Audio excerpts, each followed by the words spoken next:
ভাইয়া আসসালামু আলাইকুম। ওয়ালাইকুম আসসালাম। কি নাম ভাইয়া? ইমন। কোথা থেকে আসলেন? আমি আমার বনজামারে আপাতত দিয়ে আসছি।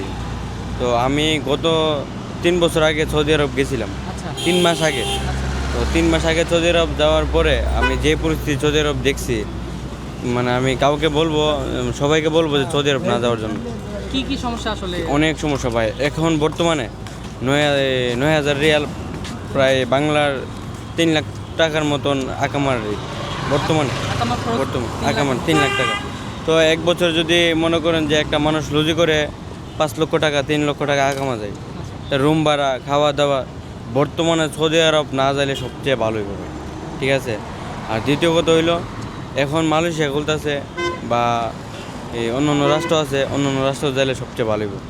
আর সৌদি আরব মানুষ যা আল্লাহ তাআলার পাক পবিত্র দেশ, এর জন্য মানুষ যাইতে ইচ্ছুক বেশি।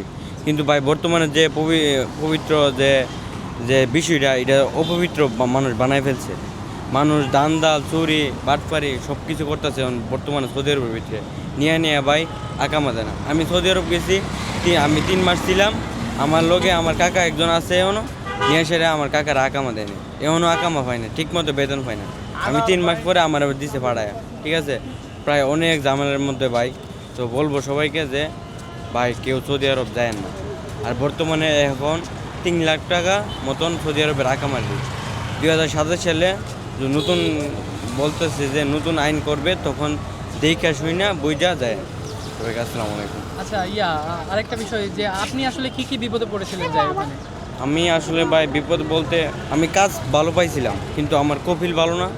আমি যে মালিকের আন্ডারে, জর্দানি মালিকের আন্ডারে কাজ করতাম, সে মালিকও ভালো না। আপনি কত টাকা খরচ করে গেছিলেন আপনি? আমি 5 লক্ষ টাকার মতন খরচ করে গেছি। টাকা উঠাতে পারছিলেন? আমার কাকা নিচে, তো আমার কাকা আমার কফিলে সব টাকা নিয়ে গেছে, কিন্তু আমার কাকা আমার লোকের সম্পর্ক রাখার ক্ষেত্রে আমার কাকা আমাকে 4 লক্ষ টাকা দিয়ে দিছে। দিয়ে দিছি। আমার কাকার সম্মান রক্ষতে এবং আমার কাকা আমার লোকের সম্পর্ক রাখার থেকে এর জন্য 4 লক্ষ টাকা আমার দিয়ে দিচ্ছে, কিন্তু আমার কাকা 1 টাকাও আমার থেকে নিয়ে নেয়। যার মাধ্যমে নিছে ওই সব টাকা নিয়ে নিছে। আচ্ছা এটা আসলে এটা দোষী আসলে কে?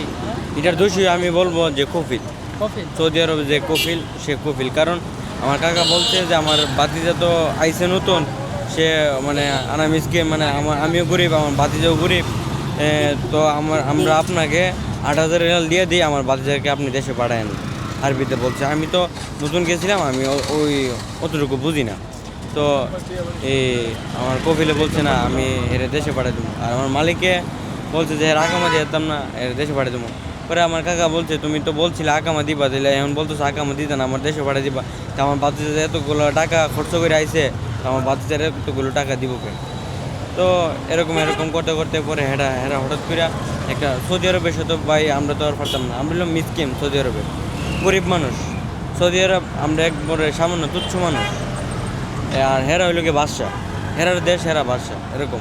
তো আমরা মনে করুন যে আমরা এখানে গিয়ে কাজ করি, ওরা কাজ টাজ করি, ওরা যেরকম ঘর মারিতে আমরা এরকমভাবে চলি।